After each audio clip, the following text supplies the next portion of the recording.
Welcome to video number 3. This is me learning how to use the Teenage Engineering EP-1320 Medieval and passing on all my tips and tricks as I do so. Okay, usual thing here at the beginning of this video, I'm just going to go through a few bits that I want to mop up from previous videos. Now, the first of these is the metronome settings. Right, so you can see here it says Open System Settings, Altero and Irado stroke Sistema.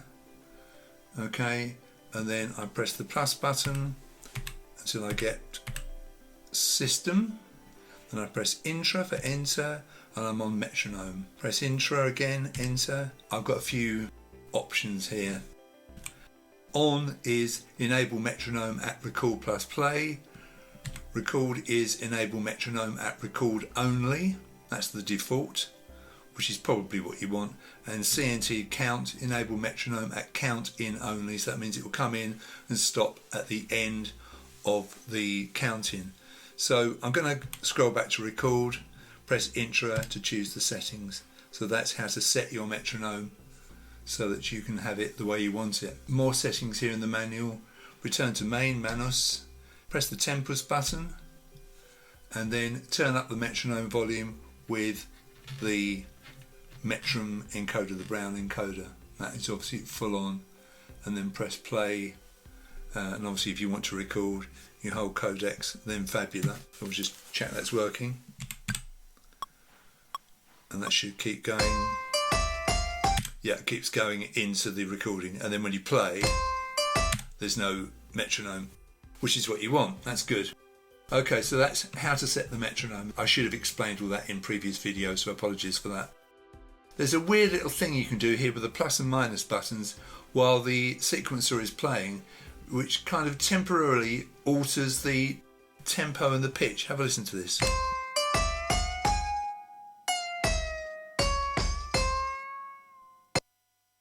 If you watch, you'll see that the vertical line goes to the right when I press plus and to the left when I press minus, so speeds up and slows down, in other words. Stays there while you hold the button.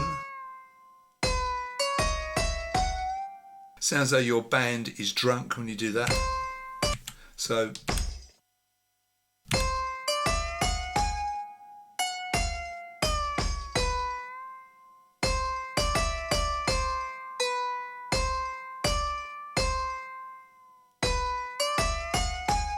that may or may not appeal to you, but it's there if you want to use it. In my previous video, video 2, I spoke about quantizing after the fact.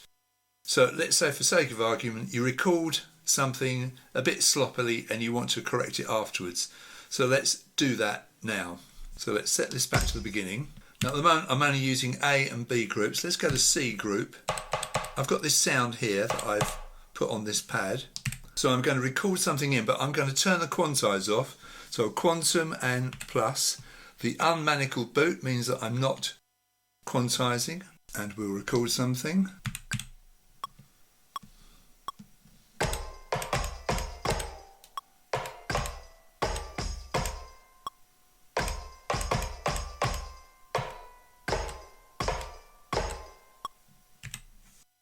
Okay, go back to the beginning.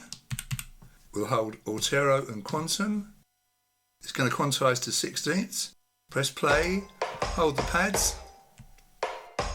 Got 1, 2, 3, 4, 5, 6, 7, 8, 9, 10, 11, 12, 13, 14, 15. 15 corrections made there. So now if I play it from the beginning, all that sloppy playing has now been corrected.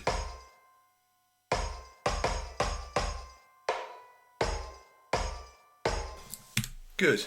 Brilliant. So that is after the fact quantization. Right, let's have a look at looping. Now I did a whole video on looping, but there was something that I wanted to talk about which I forgot to talk about. I typed all this out in the description of that looping video, but it is a bit of a rigmarole, so I think I'll show you on here. What I'm going to do is slow the tempo down to something like this.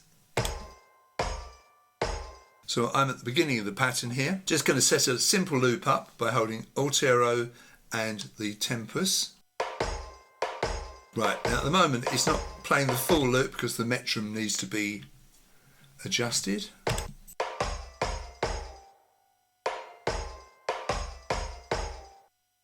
It's just playing that first bar, that first part of the pattern.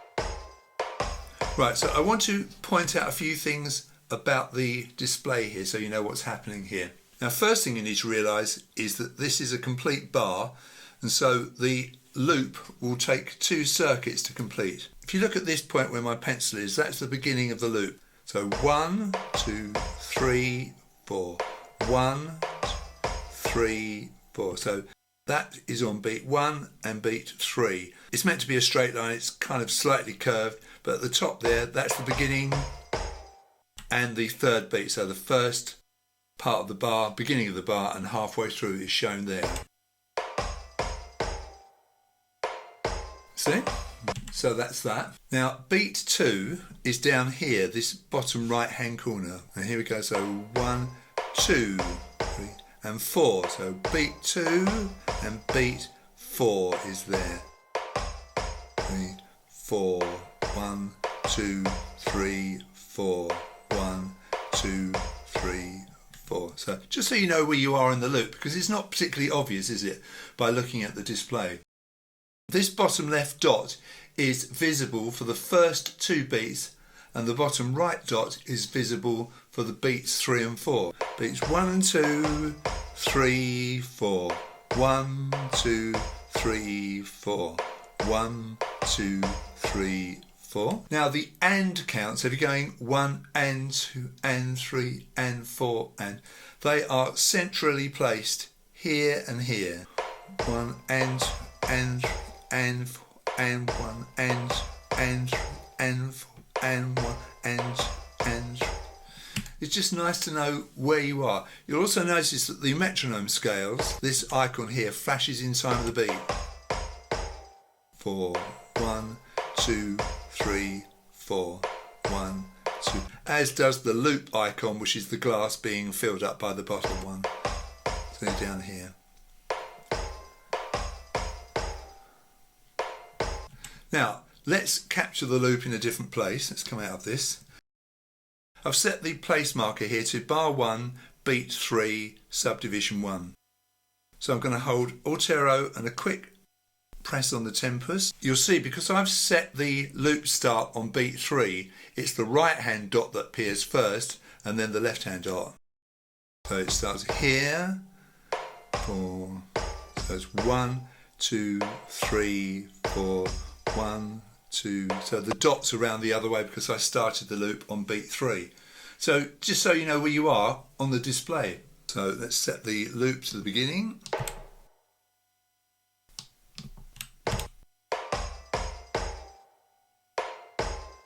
So I've got 4 beats, starting on beat 1.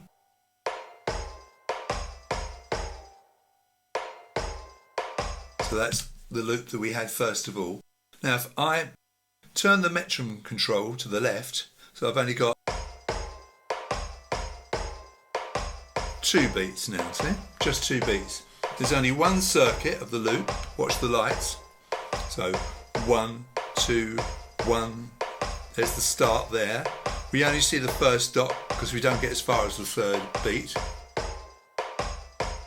And that bottom left hand dot flashes every time that first bit is sounding, and the metronome is still flashing. Let's bring this back to just 1 beat. Now this time, with the loop only being 1 beat long, there's only half a circuit, only gets to there, 1, 1, 1, and the bottom left dot flashes on beat 1. What's weird now though, to my mind, to my eyes, the start is not on this top line but on this left hand long vertical line. See? It's there now, isn't it? It seems to have moved. Maybe it was always there, but it's somewhere between this line and this line. Using the metronome controller, I've brought the loop down to just 1/2 a beat, so 1/2 a beat long. You'll notice it appears to start on the upright. There's our pulsing metronome and our icon. And if I bring it down to a quarter of a beat, you can see that upright is the only thing that flashes. Hopefully you found that interesting. That just shows you on the display where you are in your loop. I'll turn the metronome controller all the way to the right, and now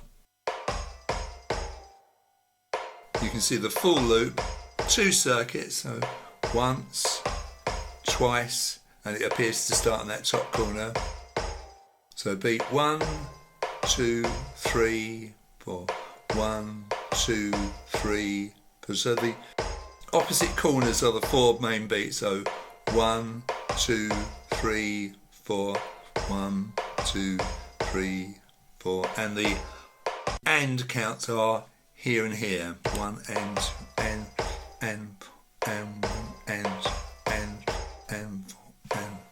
and the dots move from beat 1 to beat 3. So that's how to understand the display for the loops. I think I'll show you the punching effects again, but not on the loop, just on the normal pattern. So let's start at bottom left one. So pokers and the pad. Kind of a detuning one. That's changing the sounds quite a lot. Some kind of weird beat repeating thing there.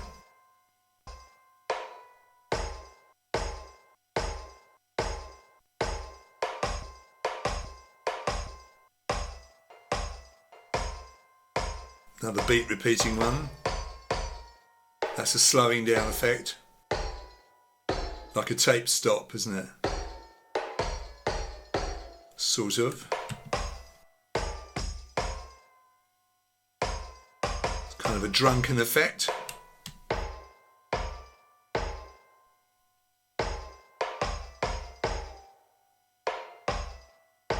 Again, some kind of pitch changing thing.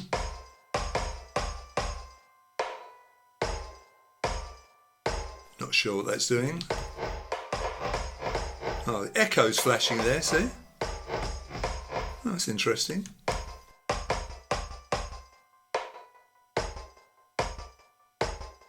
Kind of a stuttering effect here. Quite nice. Real detuning job here.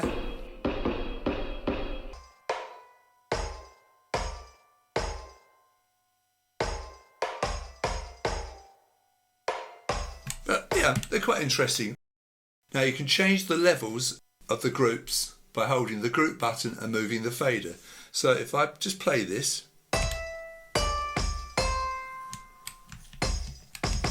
now I've brought all 3 groups down by doing that. Let's just play this, hold A and bring up the fader. That's the drum group, I brought that up. Do the same with B. Now you have to go back and up. And now that final percussion thing on group C, down and up.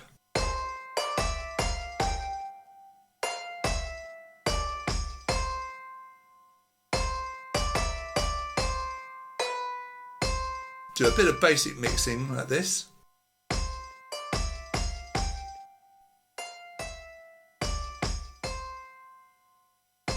You can see the fader position from the castles. So you can see it's different for each group. So there's 1 castle, 2 castles, 3 castles. You could turn that up to 4.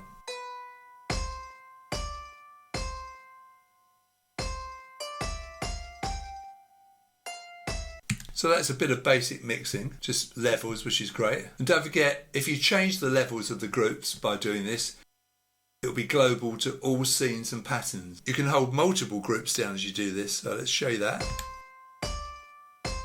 So there's all 3, see? See, it says there A, B and C. Just A, just B, just C, or there's all 3.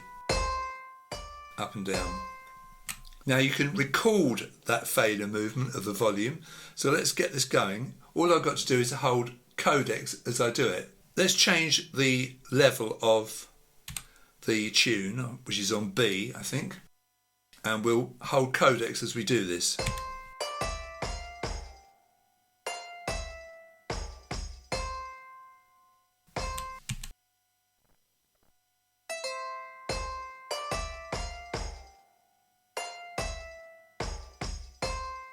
Keep your eye on the castles. See them changing? I've recorded that into that fader, I've recorded that volume change, and you can see this half moon coming up, showing us that there is some fader automation. If I don't like that, hold Errado and the fader. That will be gone now.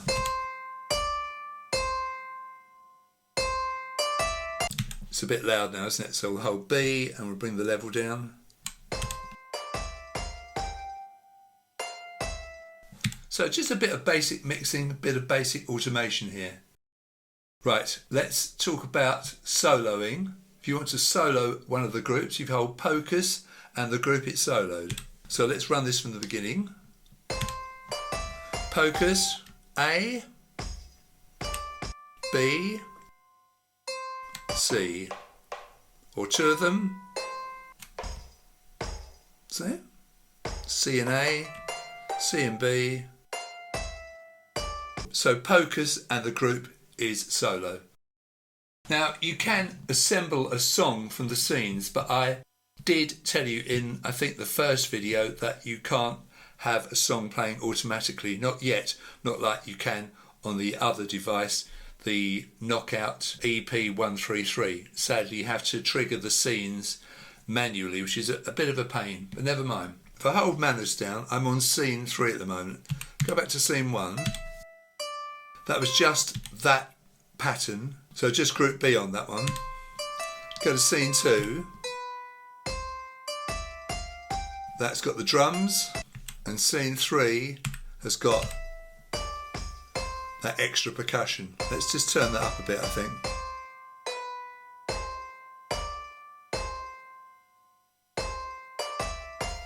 So 3 scenes at the moment, and a scene is the arrangement of the patterns. So it's which pattern of which group is playing at that point. So if I go to scene 3 and I hold A and go back to that, it's the same. See, all 3 patterns are the same. Basically, our 3 scenes are just the tune and the drums, and the tune, the drums, and the extra percussion. So that's basically our song at the moment. If I go back to scene 1 and play, it will just play C1 over and over again, 4 bars. And if I want it to go to scene 2, I hold this and plus, and at the end of the bar, it jumps to scene 2. So that's got the drums as well. So in bar 4, if I hold this, press plus, it will jump to scene 3 with the extra percussion. And you can have this changing, I think, immediately. I don't want to do that because that's a pain. It's much easier to set this up so that it changes at the end of the bar. So patterns in different groups are independent. In other words, you could have group A playing pattern 3 if you wanted to. Not that it's any different at the moment, but it could be completely different. I could change this completely. And group D playing pattern 1 at the same time. So the patterns of various groups are not locked together in any way other than that they are in the same scene. And you can switch back and forth to different patterns while the project is playing. I'll show you that.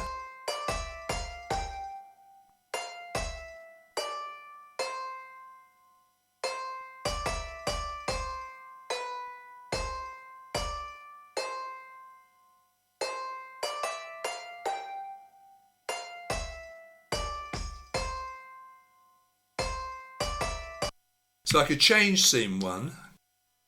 At the moment, I've got the drums there. Drums and the tune. So if I go to scene 2, I could take the tune out of that by just changing to a different pattern.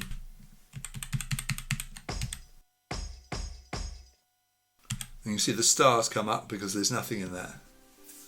It's a little bit confusing, but basically you soon get the idea of it once you try it yourself. Don't forget you can have 99 patterns per group, so 99 in each of those and 99 bars per pattern. If you look at a pattern, you get the name of the group and the pattern number. So whichever pattern number is showing here, that's what's saved to scene 2. That is scene 2. Scene 2 is A, pattern 2, B, pattern 3, C, pattern 2, D, pattern 2. But I could change that. Supposing I had something on group D, I haven't, but if I had, and I put that on, 9, then scene 2 would have pattern 9 on the D group on it, see? I know there's nothing there because there's a star there, but you get the idea. Let's go to scene 3. Okay, at the moment, how many scenes have I got? Only 3. So scene 3, if I press Altero and Manus, Manus becomes Commito. Now you'll see I've got a scene 4 there, see? And scene 4 has got pattern A04, B04, C04, D04. It's created 4 new patterns with that new scene, and I could change those patterns and it wouldn't alter the earlier patterns. But if I went into this and came back to an earlier pattern where there is something and I changed it, it would change for every time that pattern 2 is in a different scene, so be careful of that. So the idea is you hold Altero and the Manus button, the Commito button, and that copies that entire scene to the end of the list. You get a new scene number, new pattern numbers. You can alter any of those without altering the earlier versions of them. But if you alter those earlier versions, every time they crop up in other scenes, they will be altered there. It's a bit of a hard concept to grasp, but having grasped it, it's not too bad. At the moment, there's no way of automatically playing the scenes. So what I tend to do is, if I've created scene 1, scene 2, scene 3, scene 4, that kind of thing, I copy scene 1 and it also becomes scene 6. Scene 2, I do the same thing, it becomes scene 7. Scene 3 becomes scene 8. Scene 4 becomes scene 9, etc. Scene 5 becomes scene 10. And then when you're sure that everything is in place, delete the first 5 scenes, Manus and Irado. That deletes a scene. And remember, once you've deleted scene 1, all the scene numbers drop back one, so effectively you delete scene 1 5 times, and that gets rid of all those earlier scenes, and then you just play your scenes manually one after the other, just holding Manus and plus, and it will change to that new scene at the end of the bar. Of course, if you want a scene to play several times, just leave it running. I'll show you how to set that scene so it changes by the bar. Altero and Irado. Press the plus 4 times. 1, 2, 3, 4. You're in the system. Press intra, and then you press the plus. Okay, that's into scene. Press intra, and it's set to bar. But if I change this to tick, it will change virtually immediately. Don't want that. So supposing it's on tick, and I want to get to that quickly, Altera and Systema, and I tap in the code 411 intra, and it's on bar again. And that's how you do your songs. There's quite a few copy and paste functions which are worth knowing on this, so let's have a look at those. Let's go to scene 3. Now I've changed scene 3, haven't I, because I've put different patterns on that. So let's go to A and B. So now scene 3 has got those 3 patterns playing, that's fine. I'm going to turn these groups down, A and C. So I've only got group B playing the tune. Now I'm going to go to codecs, and I've created an extra bar. So I'm on bar 1. Now I'm going to hold Altero and C to copy that bar. That's done that. I'm going to go to bar 5. So I'm on bar 5, and I'm going to hold Altero and D. And you can hear that is the same as bar 1. So that's how to copy a bar. To copy an entire pattern, I'm going to press the group B button. I'm on pattern 01. Okay, that's this pattern. So I'm going to hold Altero, I'm going to press C twice. That pattern has been copied. Hold B down. Let's scroll to, I don't know, let's go all the way up to 10, so we know there's nothing there, there's a star there. Now if I hold Altero and D, let's copy that pattern there. See, pattern 10. is the same as pattern 1. Now for the next set of copy and paste functions, I need to press the Sonus sound button. I'm on claves. Right, I've got a very distinctive sound here on this pad. So I want to copy this pad to another one. So I'm going to hold Alt-Arrow and C, copy the pad, going to press a different pad, this one up here.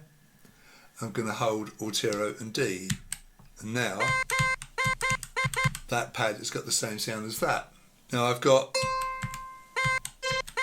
a few different pads with different sounds.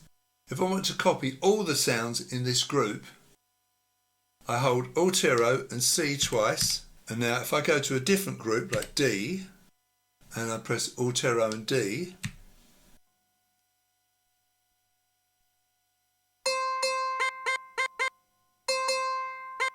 that's copied the entire contents of one group into another.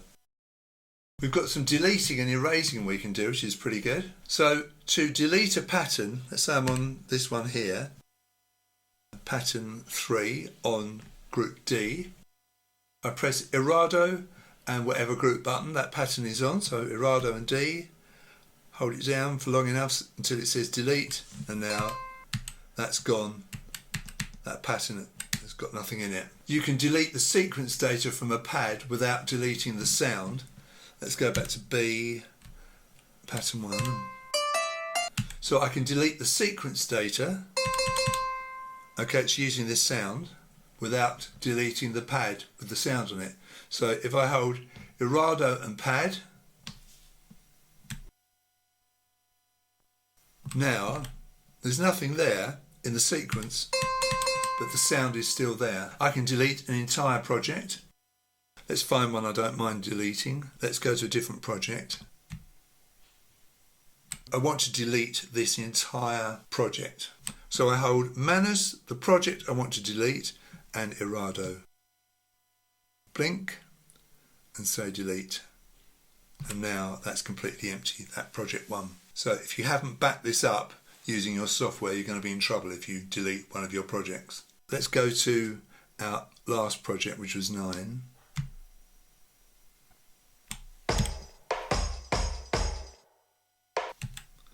Okay, let's go to a scene that I want to delete. So scene 4, supposing I want to delete this scene, Errado and Manus. Deletes that scene, so that's gone. Now it doesn't necessarily mean that you've lost all the patterns, because they may have been used in different scenes. So just remember that. It's just that scene, that combination of those patterns at that point that's gone. And you can delete things with the sequencer running. And if you've got a sample you no longer want, let's go to Sonus. Hello, hello, hello. Right, I don't want this anymore. So I simply hold Errado and Sonus, blinks, deletes, and now that hello sample has been deleted from the device completely. So again, if you haven't backed this up, you've lost that sample forever, as I have there. So I think we'll call it there. That's quite a lot to digest. So if you picked up some useful stuff in today's video, please give it a like and consider subscribing to my channel. If you want to help me on my way, and a few people have already done this and I thank them so much for it, if you make a donation either here on YouTube or preferably on my website, the address for that is www.daddylongles.com. Thank you very much for watching, and you'll see me in my next video.